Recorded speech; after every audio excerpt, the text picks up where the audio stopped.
Good evening. I'm Jacob Hornberger. I'm president of the Future of Freedom Foundation. Welcome to my weekly internet show. I just returned from an absolutely awesome weekend. I can't tell you how fantastic this weekend was. The Students for Liberty, which is this fantastic organization of libertarian Austrian economics devotees that are students, college students, had their annual grand conference at the Grand Hyatt in Washington, D.C. And this thing was absolutely awesome. It was just first class run. They had like 1,500 to 2,000 students, and all of them imbued with this passion and interest and desire to learn. Imagine that, taking a whole weekend off when you've got, freezing cold weather. Well, there's obviously a lot better things to do. And here they come to Washington to listen to an unbelievable amount of speeches. We put on two programs, one a panel, and then another, I gave an individual speech, and Bruce Fine gave another individual speech right before I did. But on our panel, we had Bruce Fine, Sheldon Richman, and I was the moderator. And our panel was competing against like 6 or 7 other simultaneous sessions. You had all the think tanks there, the libertarian think tanks, the educational foundations. Everybody had booths and exhibits and was giving out stuff for free and interacting with the students who were coming by and asking for more information. We had Bart Frazier, our program director, manning our booth. We were giving out sample copies of Future of Freedom, our monthly journal, sample copies of my essay, Economic Liberties and the Constitution, a free copy for every student that came by and gave us his email address to sign up for FFF Daily, and would get a 3-month subscription to Future of Freedom, our monthly journal, plus a free copy of Your Money or Your Life, Why We Must Abolish the Income Tax, one of the 3 books that's been authored by our Vice President, Sheldon Richman. So it was really dynamic. We got to see a lot of other libertarian friends in the movement, the people working at other think tanks. We got a chance to interact with them, and it was just this exciting weekend. In large part because there was so much excitement, there was so much enthusiasm.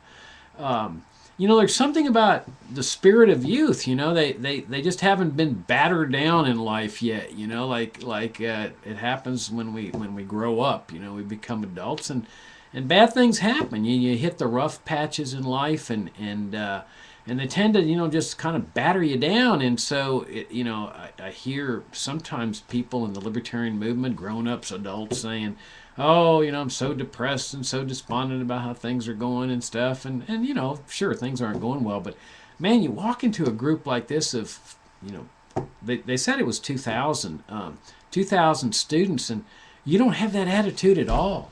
There's a sense of optimism and energy and conviction and determination. Like, we're going to win this thing, And that's infectious. It's just, it recharges our batteries to attend a conference like that.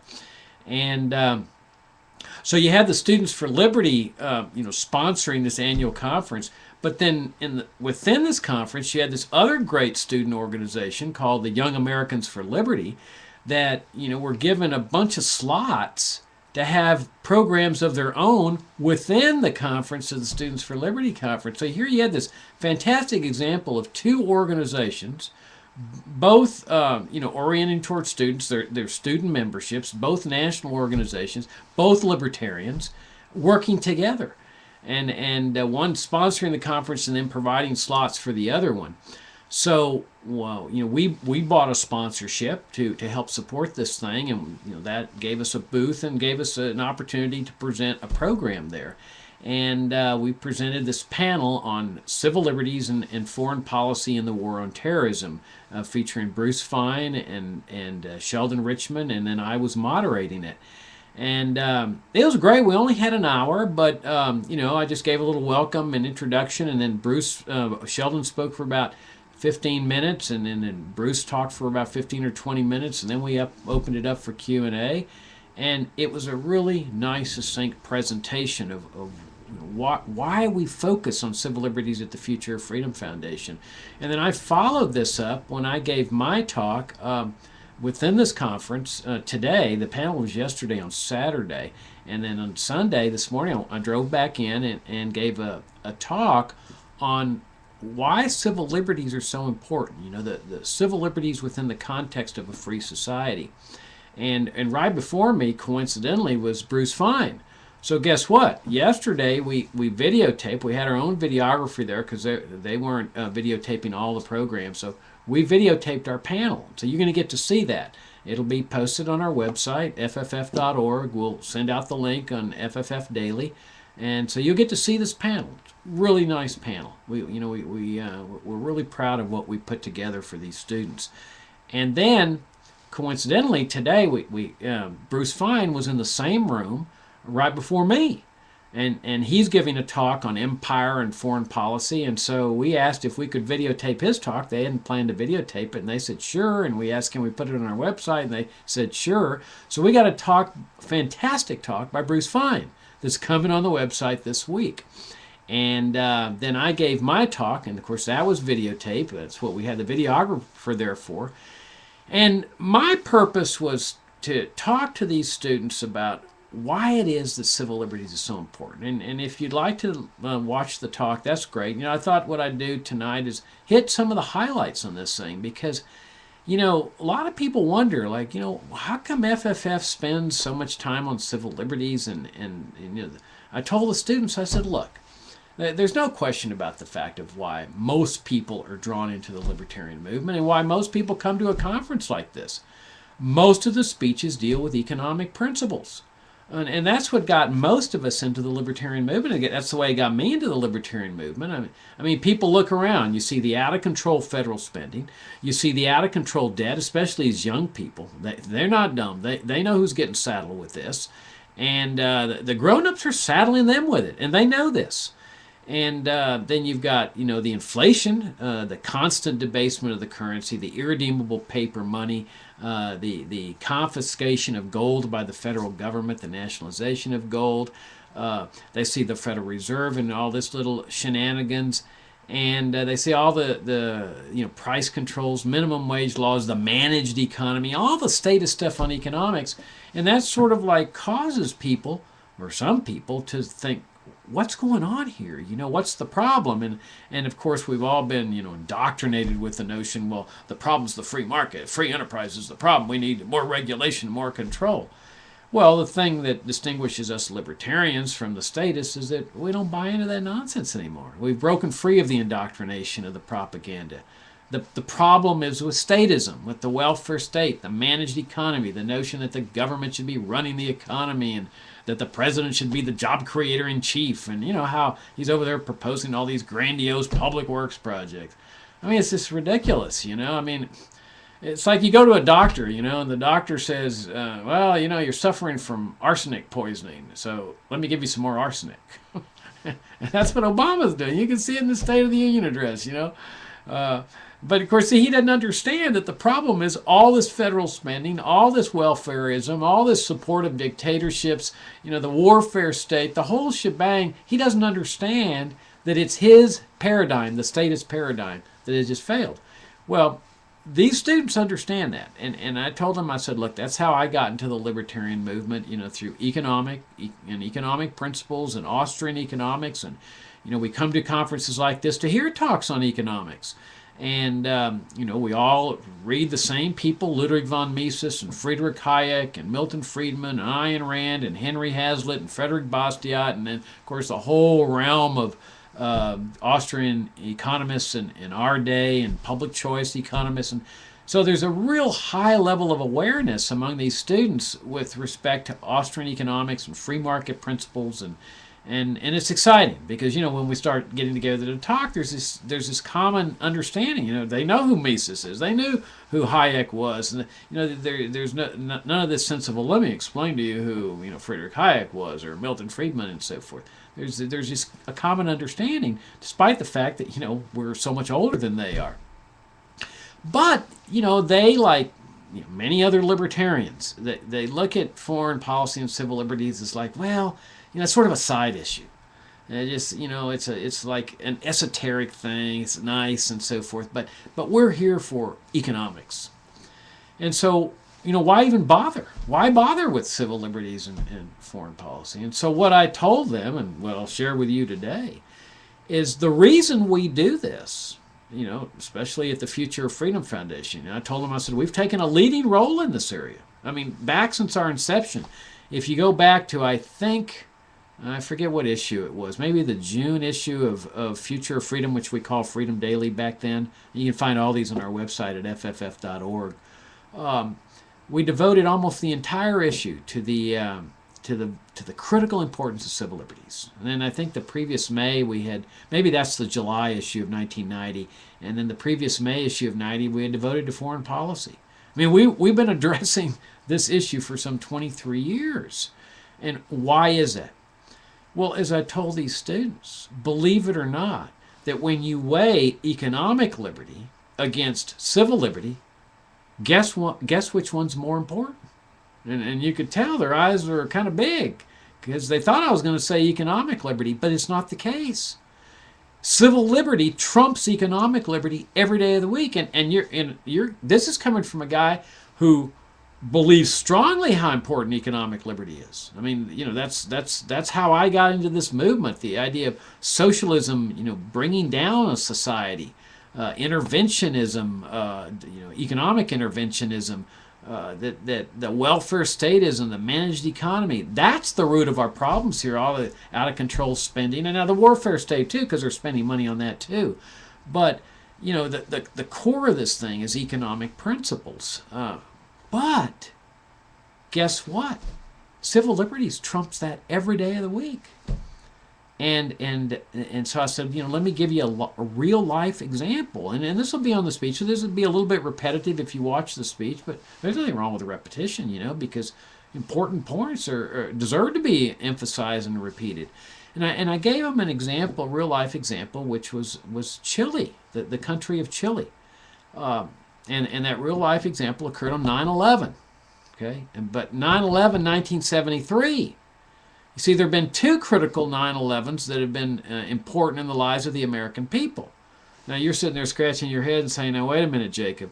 How can a 9/11 in Chile be critical for Americans? It may be critical for Chileans, but how's that critical for Americans? Well, it is. In fact, what happened in Chile on 9/11 is a watershed event for the American people. Now, I'd venture to say most Americans don't realize that, but it absolutely is. What had happened is in 1970, a socialist had been elected president of Chile, Salvador Allende. And this guy had your standard, socialist principles, liberal, in the current sense of the term, progressive, whatever label you want to put on economic interventionism. I mean, this guy embraced the economic principles, a lot of the programs, the philosophy of Franklin Roosevelt. Okay, managed economy, a New Deal type of system. And he believed in nationalization of industries and businesses the way that Roosevelt believed in the nationalization of gold. Just took it from private owners. That's what Allende was doing with businesses and industries. And he was using government to manage the economy, much as Roosevelt did with respect to the New Deal. Now, the difference, of course, is one of degree. This guy was a dyed-in-the-wool socialist. Roosevelt would never admit he was a socialist. Roosevelt was saying, that he was doing all these things to save free enterprise, and that's what made it palatable to the American people because they didn't want to be considered socialists. So he says, oh, well, we're doing these things to save free enterprise. And everybody says, oh, okay, yeah, that sounds good to me. Well, Allende didn't make any bones about it. He says, I'm a socialist. And he had been elected on that principle. The guy was a physician. He had run for president of Chile 3 or 4 times. He had lost. But this time around, he wins the race. And he wins by a plurality. But he was more than just a socialist. Allende was a dyed-in-the-wool Marxist. I mean, this guy made no bones about it, man. He had studied Marxism. He loved it. He was just enamored with it. And he was going to bring it to Chile. And so he aligned himself with the communists in Chile, Communist Party, but there was a dynamic in this democratic process. I mean, he hadn't won a majority, so that the election got thrown into the parliament or Congress, whatever they call it, And so the Congress had an opportunity to reject him. And the second guy that came in second, who was, a conservative, he said, no, look, he won fair and square. And if you put me in, which the Congress had a right to do, put in the second place guy, and there was a difference of vote was very, very minor, like less than 1% or something. He says, I'll resign, or I'll advocate or something like that. But he says, I don't deserve this. The man won fair and square. He deserves to be elected. Pretty nice position, because you see, Chile had this long democratic tradition. So this guy was just following that tradition. Well, Allende takes power and as president. And he starts instituting all his socialist ideals, which, not surprisingly, have the same result that the New Deal does. I mean, like economic catastrophe, chaos, the economy plunges because of all this interventionism, the same way it did when the New Deal was enacted. Well, but there was another factor here, that guess who was involved in making the economy collapse even more dramatically? You got it, the CIA. Because you see, Richard Nixon, who was president, you know about Nixon, the guy that got impeached and thrown out of office and so forth for crooked behavior, obstruction of justice and so forth. He says, we can't allow a socialist to be elected in this hemisphere. Imagine that. Okay, here's the president of the United States telling the citizens of another country what they can and cannot do. And he says, we're not going to let a country go socialist because of the voters. Isn't it? I mean, this is a country, a government that purports to stand for democracy and everything. But here's Nixon saying, And he tells the CIA, make the economy scream. Those were his words, make it scream. And so the CIA follows orders. I mean, that's what the CIA does. That's what the military does. They follow orders. So the CIA goes in there and they make the economy scream. And they had experience with this. When this was 1973. Okay, 10 years before they had gone into Iran, and they were doing a favor for the British because the democratically elected prime minister there, Mohammed Mossadegh, had nationalized British oil interests. And man, the British were hopping mad. And so they asked the CIA, would you go and oust this guy so that we can get our oil interests back? And the CIA says, well, we got to check with the president. And so Truman comes in, and he said, Eisenhower wasn't enthused about it at all. I don't think he even would give the okay. But Truman comes in and says, oh, yeah, fantastic idea, man, regime change. We can put our man in. And so they created a crisis environment there that they used to oust Mossadegh from power and put in the Shah of Iran, who turned out to be this brutal dictator, maintaining order and stability. And the CIA and the U.S. military love this guy. They helped train his secret police force, his secret CIA domestic force, how to torture people, oppress people. And hey, that's what gave rise to the 1979 revolution. That's what gave rise to the enmity and animosity today, was the U.S. government's destruction of this democracy that they had going in Iran. Well, okay, jump ahead 10 years, or 20 years, 53 to 73. They do the same thing right here. Now, interspersed in that was the regime change operation in Guatemala, where they ousted the democratically elected president there too, and installed a series of military dictators, brutal military dictators, engendering a civil war in Guatemala that lasted some, 25 or 30 years, killed a few million people, all because of, they didn't like a socialist in power, even though apparently they didn't care that Roosevelt, had won, and then succession of interventionist presidents. Nixon himself imposed price controls, exactly the type of thing Allende would do. Well, so the economy plunges there in Chile. And the government, the U.S. government, the CIA, the military is angling on how they can get rid of Allende. And they start conspiring with the military. I mean, imagine that. The Chilean military they start conspiring with to figure out how they can get rid of this guy. And what they figured out was, hey, we did it in Iran. We did it in Guatemala. Let's just put in a military dictatorship. That'll establish order and stability. So they were like paying strikers with U.S. taxpayer money. Like they had a nationwide trucker strike where food couldn't get to everybody in the country because all the truckers went on strike.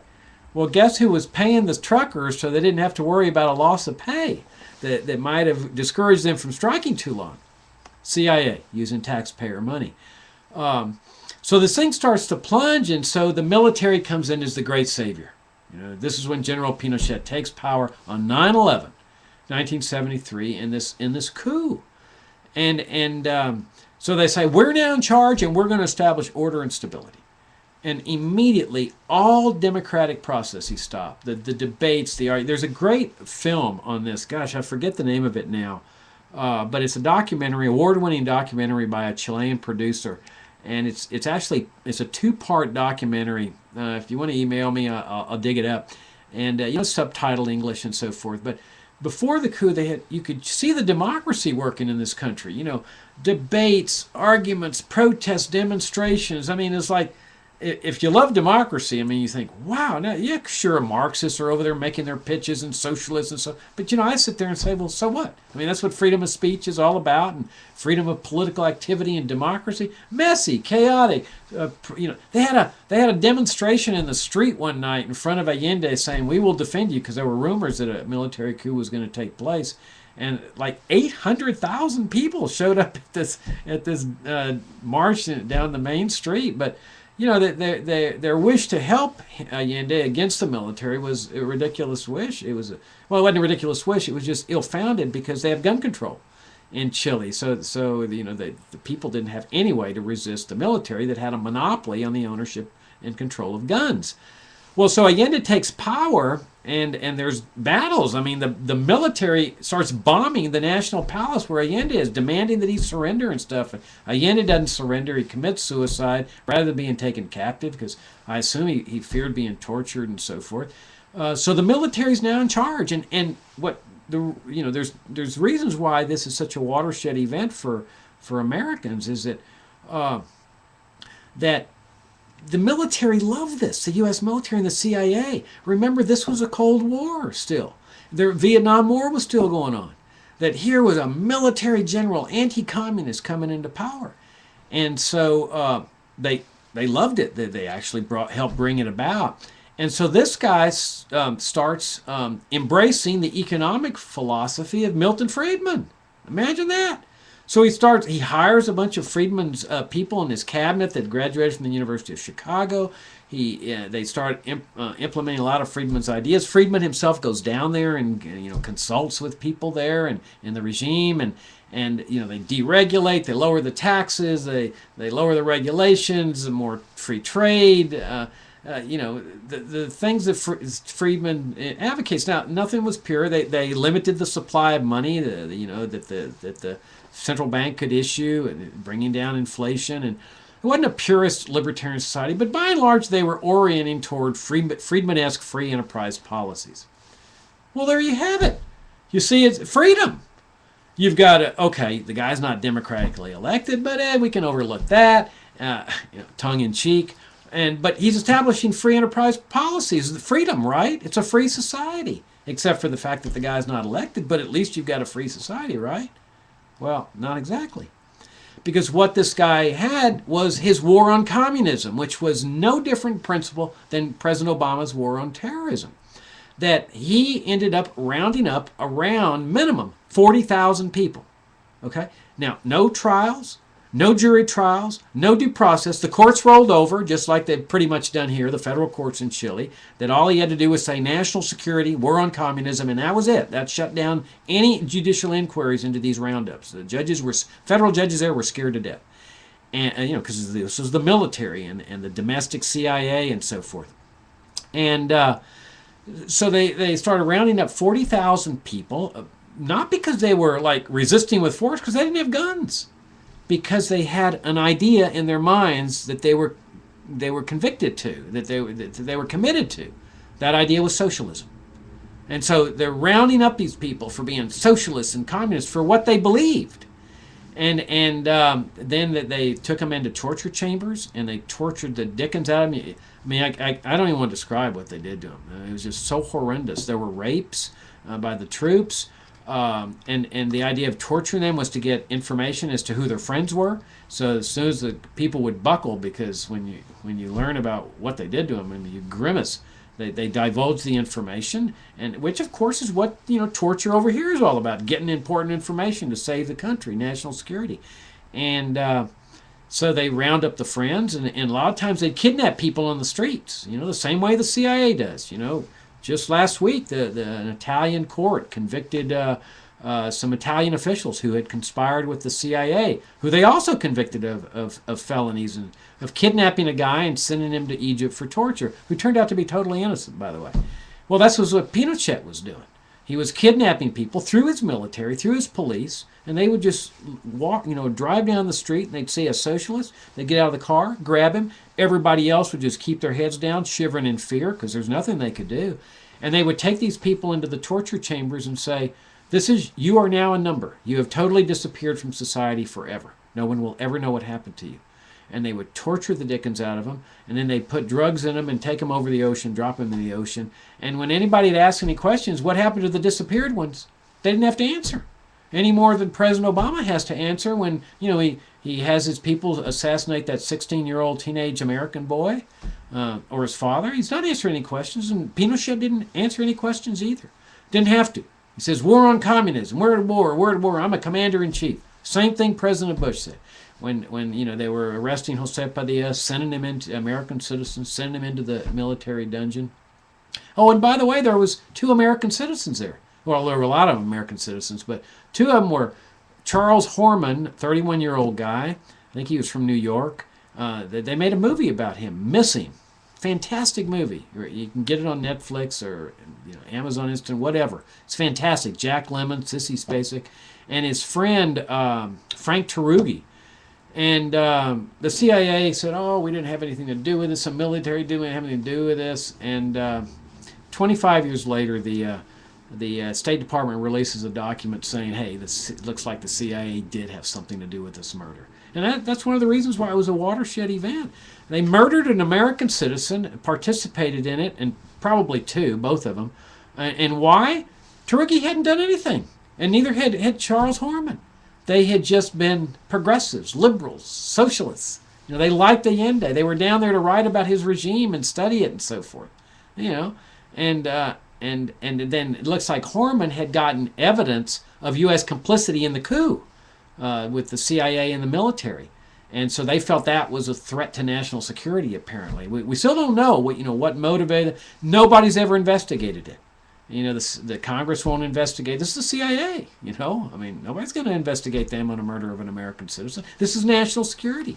And this is why it was a watershed event, because it proved to them, it proved to the world, that the U.S. national security state can kill Americans and never get investigated for it.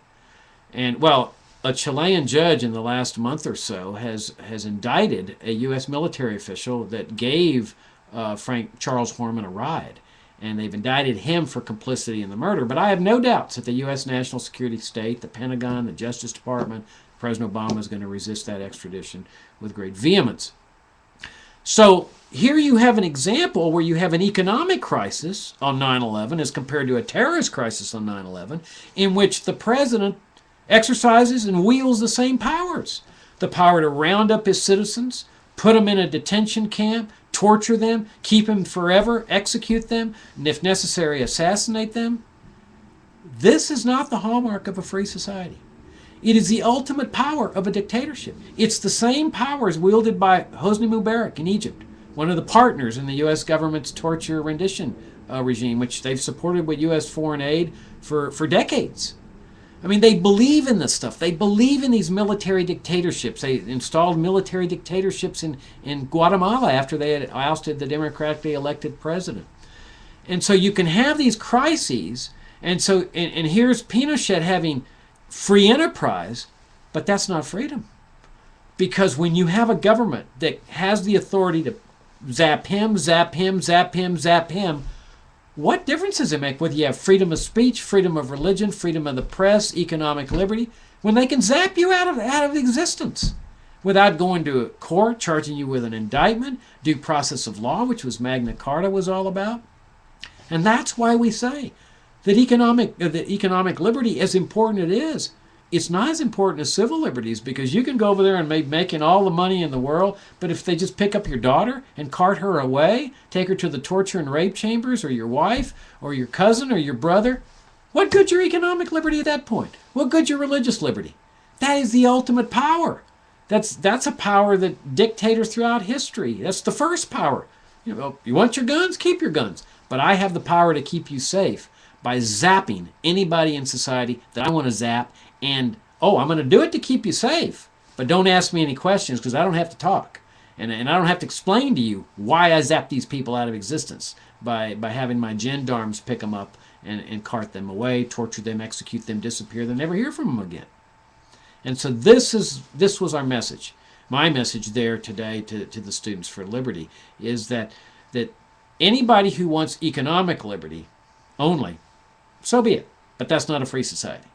That our quest is a free society. And therefore, anybody that wants a free society has no choice but to address what's going on today. The assassinations, the torture, the everything that comes with it, the dark side, that I would say has come with the whole national security state, the whole paradigm of foreign interventionism, the support of the dictatorships, and so forth. And that's the other part of my talk that I gave, that if you'd like to watch it, it'll be in the video that'll be posted sometime this week. That's the show. Thanks so much for listening and tuning in, and see you next week. Good night.